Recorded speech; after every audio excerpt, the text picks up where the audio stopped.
Bismillahirrahmanirrahim. Assalamualaikum warahmatullahi wabarakatuh. Alhamdulillahirabbil alamin wa bihi nasta'inu ala umuri dunya waddin wa sallallahu wa sallama ala sayyidina nabiyyina Muhammadin wa ala alihi wa sahbihi ajmain. Amma ba'd. Falhamdulillah, para jamaah kaum serta para pemirsa rahimani wa rahimakumullah. Kembali kita bersyukur kepada Allah kesempatan sore menjelang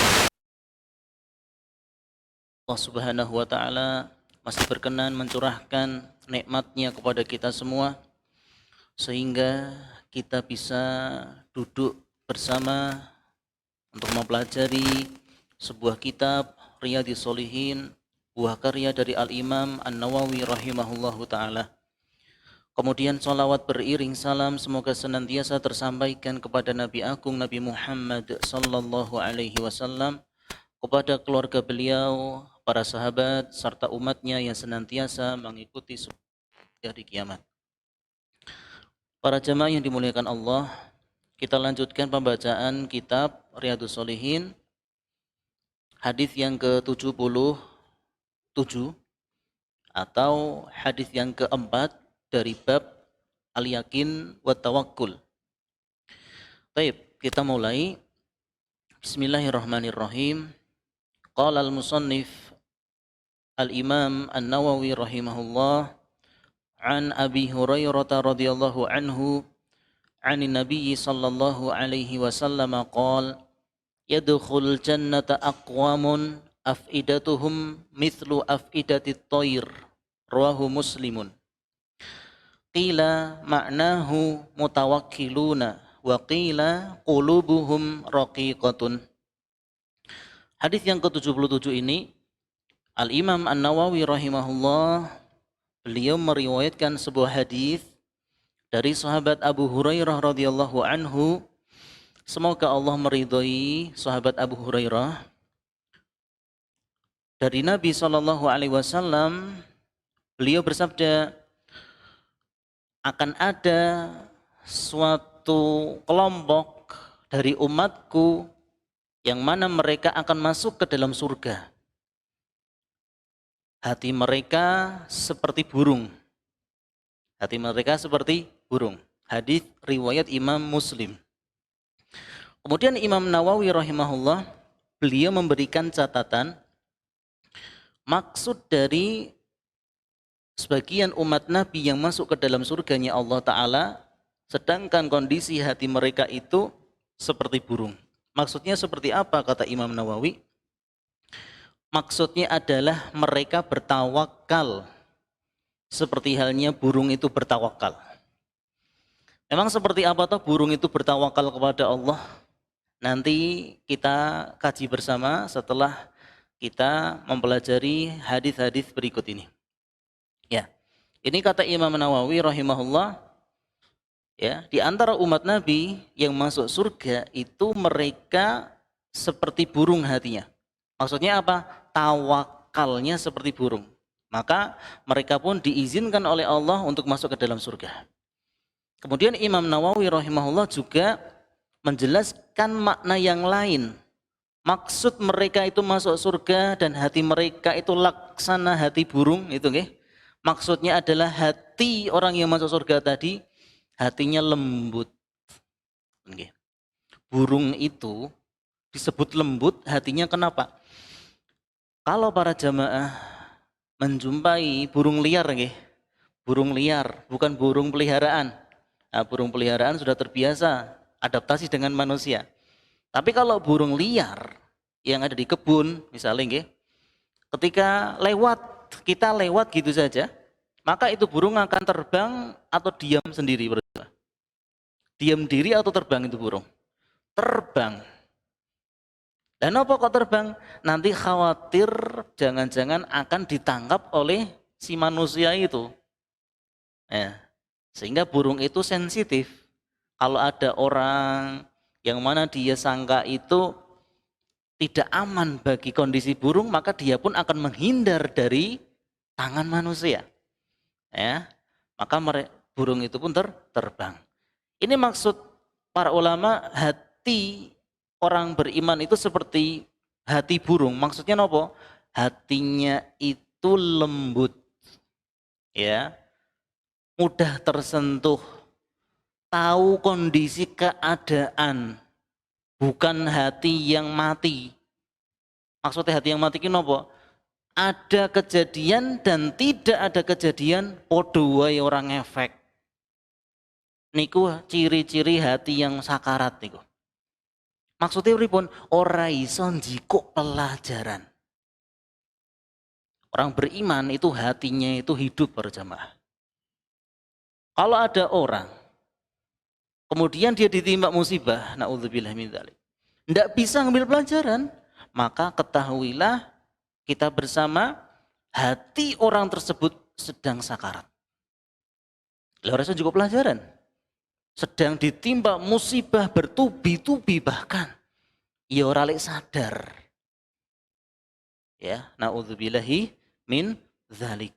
Maka jangan sampai kita berlindung kepada Allah dari memiliki hati yang mati tersebut sehingga tidak bisa mengambil pelajaran. Baik. Ini yang pertama. Hadis yang ke-77 ini, ya. Baik. Kemudian para ulama di antaranya Syekh Shalih bin Abdul Aziz Al-Syekh hafizahullah taala, beliau menjelaskan apa hubungan tawakal dengan orang beriman. Kata beliau hafizahullah, li'anna tawakkula 'ala Allah fariidatun minal faraidi. Yang namanya tawakal kepada Allah itu merupakan kewajiban orang beriman. Di antara kewajiban wong mukmin selain sholat, menika nggih tawakal. Yang namanya kewajiban jika dikerjakan mendapat napa para jamaah? Pahala. Nek ditinggalke angsal ancaman, dapat dosa. Naudzubillahi min dzalik. Mangkanipun tawakal bagi orang beriman, maksudnya tawakal datang Allah nggih, itu merupakan sebuah kewajiban. Ya. Barang siapa yang ia tidak bertawakal kepada Allah, bisa jadi ia ya meninggalkan kewajiban yang mana itu dosanya dosa besar. Ya.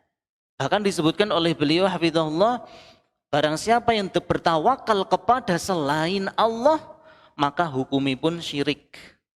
Menyekutukan Allah yang mana mukhrijun minal millah, yang dapat mengeluarkan seseorang dari lingkaran Islam. Isa murtad yang menika nak tawakal kepada sanes Allah selain Allah Ta'ala. Karena apa? Tawakal kepada Allah menika syarat sahnya keislaman seseorang. Dan tawakal kepada Allah merupakan syarat sah iman seseorang. Ya, kalau ada orang bertawakal kepada selain Allah, maka Islam lan imane dicurigai. Ya, diragukan keislaman lan keimananipun. Ya, maka ini salah satu pondasi bagi orang beriman, yaitu dia wajib bertawakal kepada Allah Subhanahu wa taala. Selanjutnya hadis yang ke-78. Wa qala rahimahullah an Jabirin radhiyallahu anhu annahu ghaza ma'an Nabi sallallahu alaihi wasallam qibala Najdin. Dari Jabir, ya sahabat Jabir radhiyallahu anhu, semoga Allah meridhoinya, bahwasanya Jabir menika pernah nderek berperang bersama Rasulullah sallallahu alaihi wasallam. Yang mana hal itu ketika menuju arah kota Najd, qibala Najdin. Falamma qafala Rasulullah sallallahu alaihi wasallam qafala ma'ahum.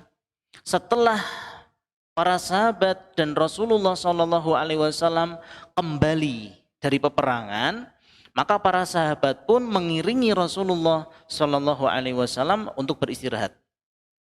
fa adrakathumul qailatu fi wadin katsiril idati. Maka mereka para sahabat radhiyallahu anhum lan Kanjeng Rasul sallallahu alaihi wasallam menika nembe qailulah.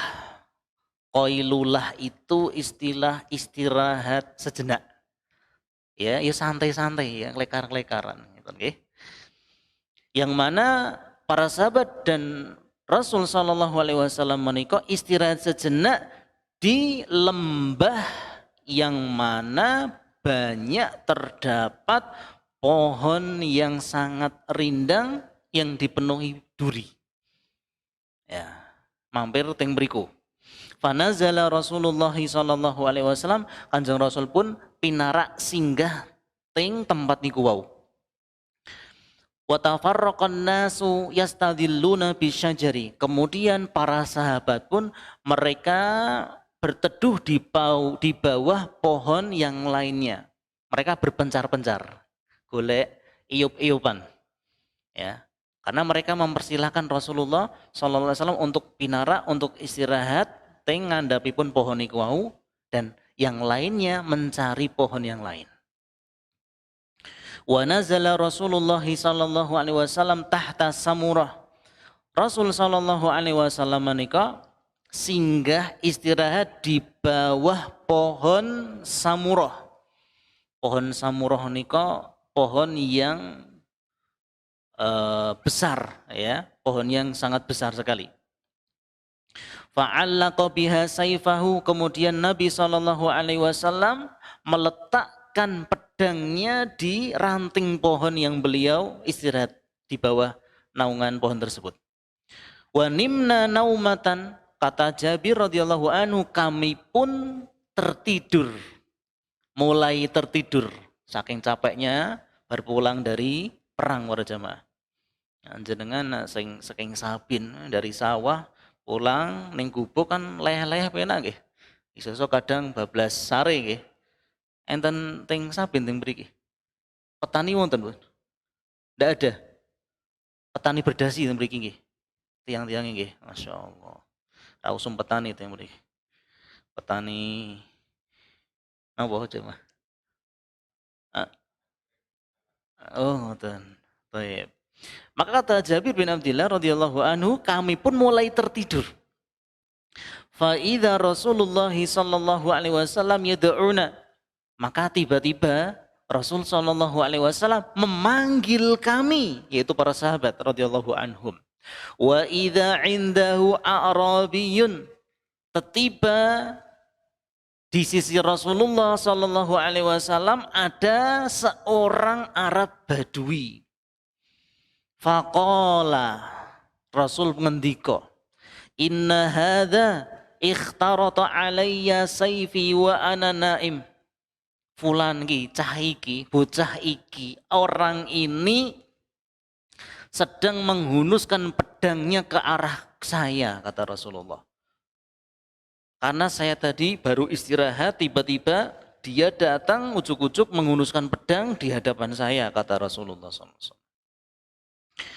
Fastaiqatu, maka aku pun terbangun, wa huwa fi yadihi sultan, yang mana di genggaman tangannya itu sudah ada pedang yang siap menghunuskan ke arah saya, kata Rasulullah SAW.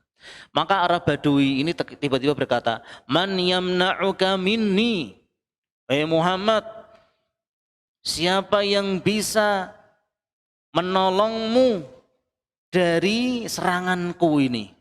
Siapa yang bisa mencegah ya seranganku ini kepada dirimu?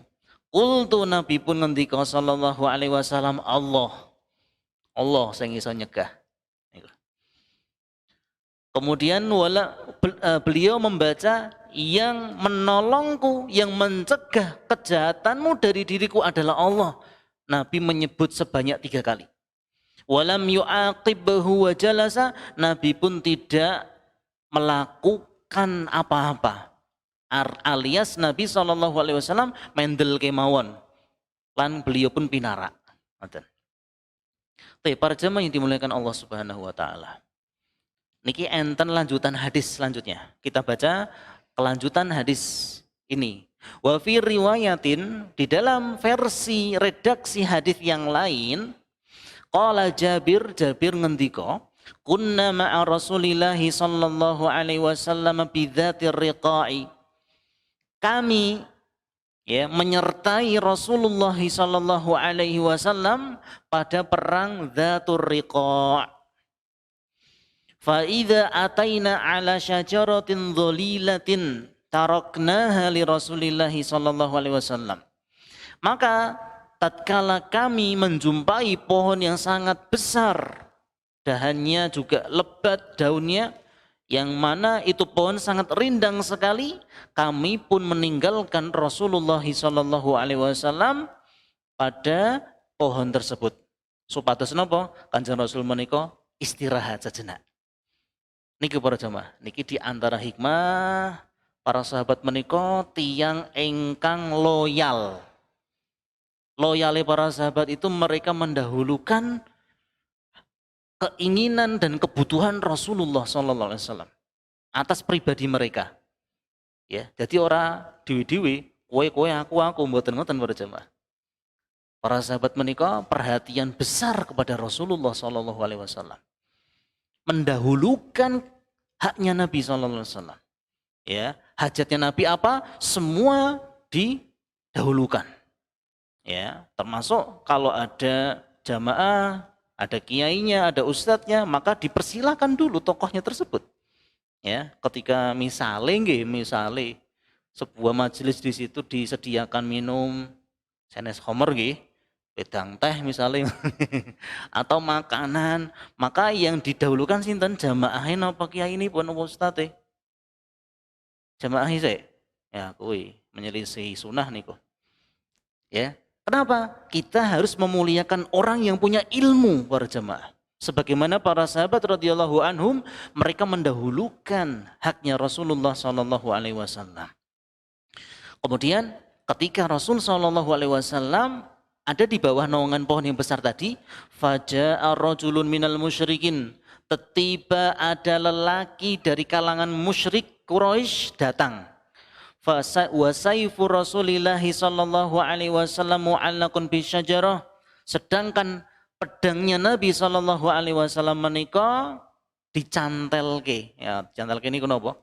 Diletakkan pada ranting pohon yang mana Nabi sallallahu alaihi wasallam istirahat di bawah pohon tersebut. Fakhtaratahu faqala takhafuni, kemudian pedang itu diambil oleh orang musyrik tadi, kemudian dihunuskan di hadapan Rasulullah sallallahu alaihi wasallam. Seraya berkata, apakah kamu takut saya? Pedira ya ora aku. Dihunuske pedang nih Mas. Jawabane Kanjeng Rasul pripun ngenten-ngenten? Ampun Pak, ampun kaya ngoten niku. Jawabane ngeten. La, ora wedi. Ndak takut saya, ya. Dengan ancaman seperti ini saya enggak takut, ya. Kemudian orang musyrik tadi berkata, faman yamna'uka minni. Lantas siapa yang akan mencegah perbuatanku dari dirimu wahai fulan, dari wahai Muhammad? Nabi SAW menjawab, Allah yang akan mencegahnya. Kemudian dalam redaksi yang lain, niki para jemaah, nikilah fungsi awake dhewe menika belajar ilmu hadis, niku dikumpulke segala riwayat. Supados napa? Pemahamane awake dhewe bener, ora parsial. Artos parsial mboten? Parsial ki separo-separo. Orang itu nek ora mateng, basa Jawane napa nggih sing mriki? Wong ora mateng nggih. Mogol. Mogol enten. Telo niku nek digodhog nek ora lek mateng dadine mogol nggih, utawa intese mentah. Tiyang menika apapun profesinya. Nek profesinya apapun dia, kemampuannya separuh-separuh, ki akeh ngerusake dibandingkan memperbaiki. Katakanlah taruhlah ustadz utawa kiai. Nauzubillahi min dzalik ya. Nek misalipun ilmune separuh-separuh, ora ahli tenan, iki ngerusak umat niku dibandingkan memperbaiki keadaan manusia. Lah nggih. Itu berat niku para jemaah. Kalau ada orang di kiai ki, di tokoh ki, di ustadz ki, tapi latar belakangi kemampuan ilmunya orang ono, iki menakutkan ini. Iki bakalan ngajak masa neng nerokone Allah Ta'ala. Lah pripun lah wong dene dhewe ora paham kok masalah agama niku. Piye arep ngajak umat mlebu swargane Allah Ta'ala sedangkan dirinya saja jahil dalam perkara agama. Lah pripun menika? Ngerusak niku. Ya. Baik. Niku Ustaz. Yang sanesipun ya termasuk semuanya lah, sopir katakanlah. Entah itu sopir bis atau sopir travel dan lain-lain. Saya ingin ngendhaleke sopir ora iso separuh-separuh. Iki rem apa gas? Apa kopling? Tekan penumpang. Pak niki nopo niki? Gas nopo kopling? Malah tidak gas ya bablas malah. Nikulah fenomena apa jenenge wau Pak? Mogol. Manusia setengah mogol. Itu banyak merusak daripada memperbaiki para jamaah. Ya. Makanya kita kalau belajar ilmu agama itu harus mencakup semuanya. Kita kaji seluruhnya, jangan separuh-separuh. Ya. Sing separuh-separuh sing mboten mateng niku wau menyebabake pemahaman dhewe menyimpang. Maka belajar ilmu agama itu harus syumul. Ya, cakupannya harus semua harus luas, ndak boleh separuh-separuh, parsial ndak boleh. Ya, supaya nopo pemahaman kita dalam teks hadis utawi dalil tersebut niku benar. Gen ora salah pemahaman. Niku fungsine belajar secara umum, secara menyeluruh, bukan separuh-separuh tadi. Wa fi riwayati Abi Bakrin al-Ismaili fi sahihihi. Dalam redaksi yang lain ya dari Al-Imam Abu Bakar al-Ismail rahimahullahu taala di dalam kitab Mustakhrajnya beliau berkata, kemudian orang Badui awan, orang musyrik tadi berkata, man yamna'uka minni wahai Muhammad, siapakah yang dapat menghalangi perbuatanku ini ya dari dirimu? Qala Nabi pun ngendika sallallahu alaihi wasallam, Allah lah yang akan menolongku. Qala kemudian Jabir meriwayatkan tasih niki sahabat Jabir yang meriwayatkan yang menyaksikan keadaan tersebut. Fasaqata saifu min yadi, tiba pedang yang tadi siap dihunuskan oleh orang musyrik tadi di hadapan Rasulullah sallallahu alaihi wasallam tiba-tiba terjatuh.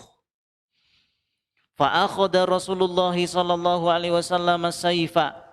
Kemudian Nabi sallallahu alaihi wasallam pun bersegera mengambil pedang beliau sallallahu alaihi wasallam, faqala seraya bersabda, man yamna'uka minni, saiki gantian, sapa saiki sing iso menghalangi dirimu dari pedangku.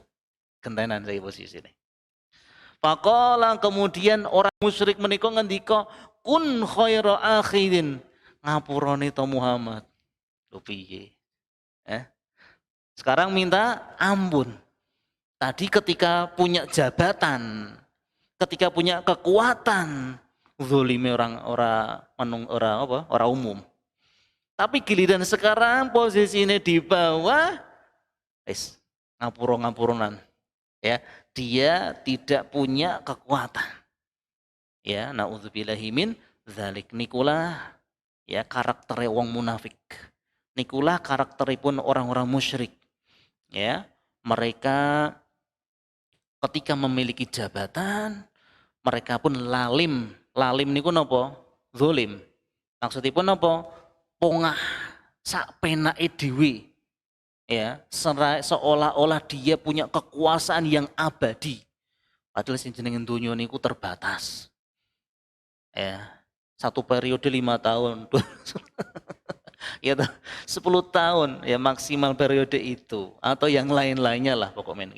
Itu semua terbatas para jemaah. Ya, siapa toh orang yang bisa hidup kekal di dunia ini? Enggak ada para jemaah. Manusia yang mana yang bisa hidup kekal di dunia ini? Enggak ada. Boten wonten. Tidak ada orang yang bisa kekal ya hidup di dunia ini. Semua ada batasannya. Maka tidak boleh kita, siapapun kita yang memiliki jabatan, wewenang, ya, kebijakan, tidak boleh berbuat zalim terhadap orang lain. Soalnya napa?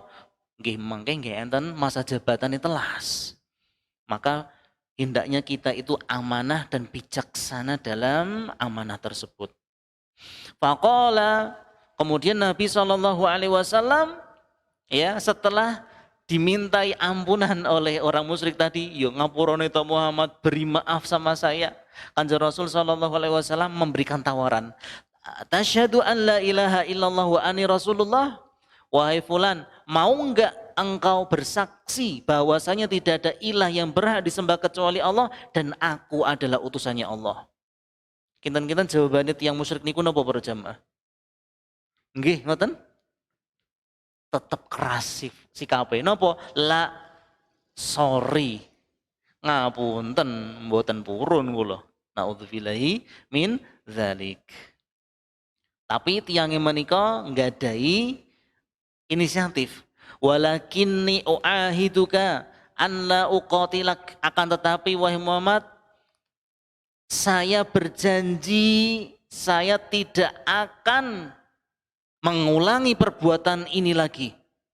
Saya berjanji kepadamu, aku tidak akan memerangimu lagi. Niku para jamaah. Niki janji ini pertama, ora bakal menyakiti dan memerangi sinten Kanjeng Rasul sallallahu alaihi wasallam, wala aquna ma'a qaumin yuqatilunak. Dan saya juga berjanji tidak akan bergabung dengan kelompok atau geng yang memerangimu juga, wahai Muhammad. Kemudian nopo sikapi Kanjeng Rasul sallallahu alaihi wasallam, fa khalla sabilah. Beliau pun melepaskan wong musyrik niku. Wow. Para jemaah yang dimuliakan Allah taala. Tidak semua kesyirikan itu harus, tidak semuanya itu mesti dibunuh gitu. Jadi tidak semudah, tidak segampang yang mungkin di antara kaum muslimin bayangkan. Wong musyrik kabeh dipateni, mboten. Ndak semuanya. Ndak semua orang kafir pun juga dibunuh. Buktinya apa? Kanjeng Rasul sallallahu alaihi wasallam menika melepaskan orang kafir tadi. Sebabnya apa?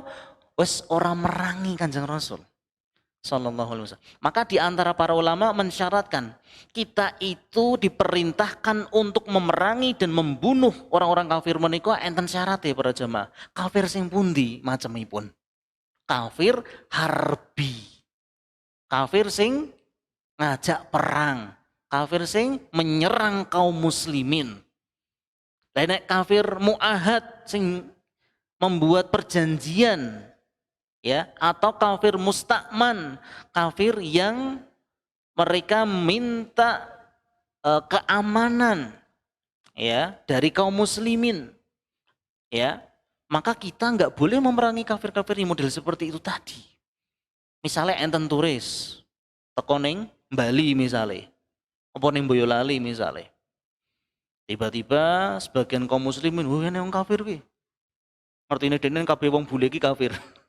Padahal enek sing bule sing muslim nggih. Enggak semua beda kulit, beda ras ki mesti kafir, mboten kudu para jemaah. Ya jadi ojo kesusu menilai manungsa niku. Ya, jangan tergesa-gesa menilai orang lain. Ya, klarifikasi dulu, ya. Kemudian kalau ada bule misalnya dan dia itu katakanlah enek tanda salib misalnya. Apakah otomatis kita diperbolehkan langsung membunuh orang kafir seperti ini? Enggak para jemaah.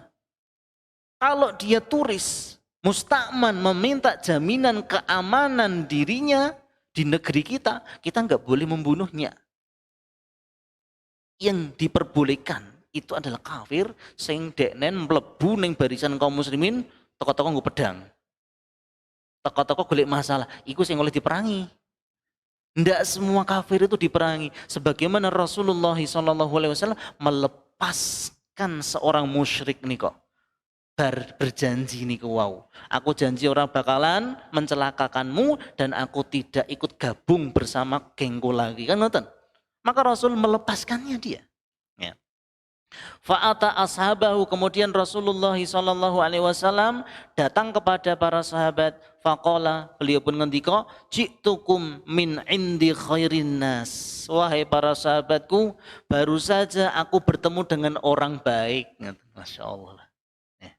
Bukan berarti Rasulullah menika menyanjung wong musyrik wong baik nggih para jamaah. Mboten. Wong musyrik menika mboten nenten kebaikanipun. Maksudnya kebaikan teng mriki maksudnya nopo? Maksudnya dia itu sudah berjanji tidak akan memerangi Nabi. Maksud kebaikan itu di situ. Bukan berarti wong musyrik nyembah Tuhan selain Allah Ta'ala. Nyembah Dewi Sri, nyembah Nyi Roro Kidul. Baik, mboten apik niku. Emang sing nyiptake dene Dewi Sri? Emang sing nyiptake dene Nyi Roro Kidul? Sing nyiptake dene Mbah Petro? Sanes niku kabeh. Nggih. Itu semua bukan niku semua jin. Lah kok disembah? Lah kok diparingi sesajen? Memang Allah merintahkan kaya ngoten niku. Surat napa Allah merintahke kaya sesajen ngoten niku? Mboten wonten. Nggih, maka ampun dilakoni. Ditinggalke. Kemudian qauluhu, nah niki pembahasan niku wau sampun.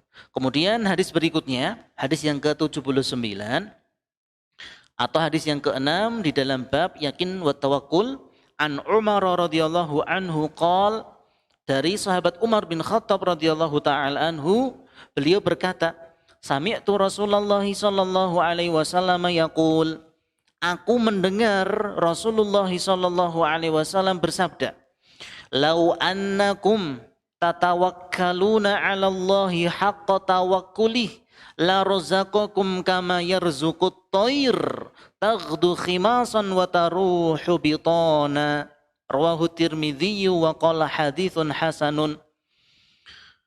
Rasul sallallahu alaihi wasallam ngendika, sekiranya kalian bertawakal kepada Allah dengan tawakal yang sesungguhnya, niscaya Allah akan memberikan rizki kepada kalian sebagaimana Allah beri rizki kepada burung. Nah, ini pembahasan burung teng mriki. Lah napa to burung menika? Karena burung itu para jamaah pagi-pagi hari ya, ketika burung itu keluar dari sarang itu kondisine taghdu khimason. Perute kosong. Ora ana isine. Ya. Perutnya kok kosong, ndak ada isinya. Alias napa? Lapar. Kemudian apa? Wataruhu bitonan, dan pulang pada sore harinya wis perute kenyang, penuh makanan. Baik, para jamaah yang dimuliakan Allah Subhanahu wa taala. Nabi Shallallahu alaihi wasallam tadi di awal sudah kita sampaikan, di antara umat Rasul Shallallahu alaihi wasallam masuk ke dalam surga, hati mereka seperti hati nopo? Burung. Niki di antara cara kita menafsirkan hadis dengan hadis. Nah, ini di antaranya adalah burung itu tawakalnya kepada Allah sangat tinggi para jamaah. Kecuali burung sing ketangkep nggih. Burung yang dimasukkan ke dalam kurungan itu benten malih niku wisan. Ya. Dia harapannya ya kepada Allah tetepan. Tapi kan dia sudah tidak naluri ya, tidak alam ya, tidak secara alami ya. Karena dia ibarat kata terpenjara di dalam kurungan, dalam sangkar. Maka para jamaah yang dimuliakan Allah Ta'ala, bagi siapapun di antara para jamaah yang memelihara burung, apa hukumnya? Boleh memelihara burung, asalkan syaratnya terpenuhi. Napa? Terjamin makanan dan minumannya. Ya, karena dahulu ada sahabat yang bernama Abdullah kalau tidak salah, kunyahnya Abu Umair, adik Anas bin Malik radhiyallahu anhuma. Pernah dia punya burung kecil, ya, burungnya mati. Ya, cilik ngumano burung mati. Kemudian dia menangis. Rasulullah Shallallahu alaihi wasallam mendatanginya, "Ya Aba Umair, wahai Abu Umair." Cah cilik niku diparingi kunyah Rasul dengan Abu Umair. "Wahai Abu Umair, ma fa'alan nughair?" Apa yang sedang dilakukan burungmu itu? Burungnya mati wahai Rasul. Nah, itu menunjukkan ya bukan diperintahkan dong nggih. Sebagian jemaah aku di dalil ki ngumano tak sampai bojoku besok tuku murai batu ki dalile. Mboten-mboten para jemaah. Ya, itu dalil membolehkan, bukan dalil disyariatkannya memelihara burung nggih, tapi boleh asal syaratnya terpenuhi. Napa? Jaminan makanan dan minuman. Ngoten nggih. Karena sebagian burung itu makanannya itu lebih mahal dibandingkan makanannya yang punya. Ya toh, kroto misalnya. Ya, piro sak cepuk biasane? Pinten setengah kilo. On ora kilo nggih. On nggih. Pinten sak on, Mas? Wis mono rahasia ya. 15.000 katakanlah. Kuwi kan ngungkuli beras seliter to niku. Ya, 15.000 jenengan jajan mie ayam. Oh jenengan ratu jajan mie ayam kok. Manuk jenengan 15.000 seharga mie ayam 2 mangkok. Kalah jenengan karo manuk jenengan iku. Mulia jenengan dibandingkan manuk itu nggih. Jangan berlebihan. Jangan sampai berlebihan. Boleh tapi tidak boleh berlebihan. Seperti itu berlebihannya ya. Baik. Berarti napa? Memberikan fasilitas burung oke, tapi memberikan fasilitas pribadi sama istri dan anaknya pelit. Manuke burke enak ngono. Apa didol? Aja diburke ding. Maneman didol dibagi bojo lan anake wae. Abot atine. Kandung cinta karo dunia ya kayak ngono kuwi. Ya, kebablasan cintane tentunya. Baik, burung itu para jamaah pagi-pagi hari ketika meninggalkan sarang perutnya kosong. Tawakal sesungguhnya burung itu adalah dia berusaha keluar. Orang yang di rumah terus. Ya. Ini bagi suami nggih secara umum nggih. Suami kalau mencari nafkah itu keluar rumah. Kecuali memang gaweane ning jero omah ngedep laptop, iku benten melih niku nggih. Misalnya bakulane online. Itu beda lagi, tapi hukum asalnya laki-laki itu keluar rumah mencari nafkah para jamaah. Ya, laki-laki di dalam rumah itu biasanya itu bermasalah. Iki salah satu nasihat Kiai kula rumiyin, calanang niku, calanang teng mriki suami nggih. Calanang seorang suami, lah kok malah seneng ning omah ki wong lanang bermasalah niku. Wong wedok ning njaba omah niku nggih bermasalah. Kudune wong wedok ning jero omah, lanang ning njaba omah. Itu harusnya ya, idealnya. Tapi kalau misalnya suami istri kok sudah memberikan ya saling memberikan apa nggih? Musyawarah misalnya nggih. Misalnya membantu suami bekerja, maka ya enggak masalah. Tapi ingat nggih, istri niku mboten tanggung jawabnya tidak bekerja. Yang bertanggung jawab itu adalah suami. Istri sekedar membantu.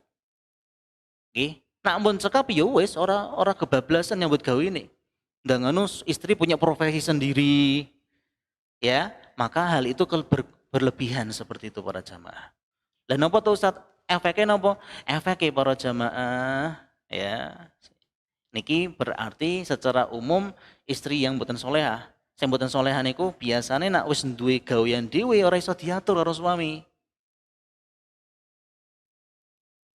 Nyuwun tulung mbok gaeke wedang kopi. Kayak apa ki aku Pak? Kayak nyekel HP. Lah terus napa? Nggih ya wis tak gawe dhewe. Cah lanang kok kaya ngono. Ya, maka dia harus punya wibawa anak suami itu para jemaah. Bukan berarti harus galak nggih, benten nggih. Orang laki-laki itu harus punya wibawa di hadapan istri.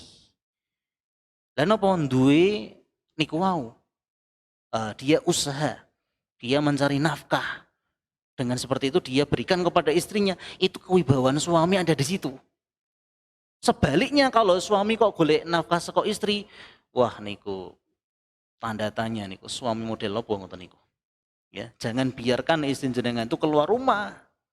Ya, karena hukum asalnya suami itulah yang mencari nafkah untuk keluarga sebagaimana burung yang mana mereka keluar rumah ikhtiar berusaha mencari nafkah memenuhi kebutuhan mereka, pulang mereka sudah dalam keadaan perut kenyang.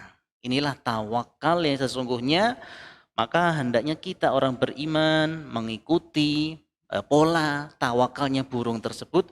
Semoga dengan demikian kita bertawakal kepada Allah, memasrahkan urusan kita kepada Allah, kemudian kita mencari nafkah sesuai kemampuan kita bisa mendapatkan jaminan sebagaimana sabda Rasulullah SAW, masuk ke dalam surganya Allah sebagaimana tadi yang disampaikan. Wallahu taala a'lamu bishawab. Demikian para jamaah yang bisa disampaikan, semoga yang sedikit ini bermanfaat buat kita semuanya.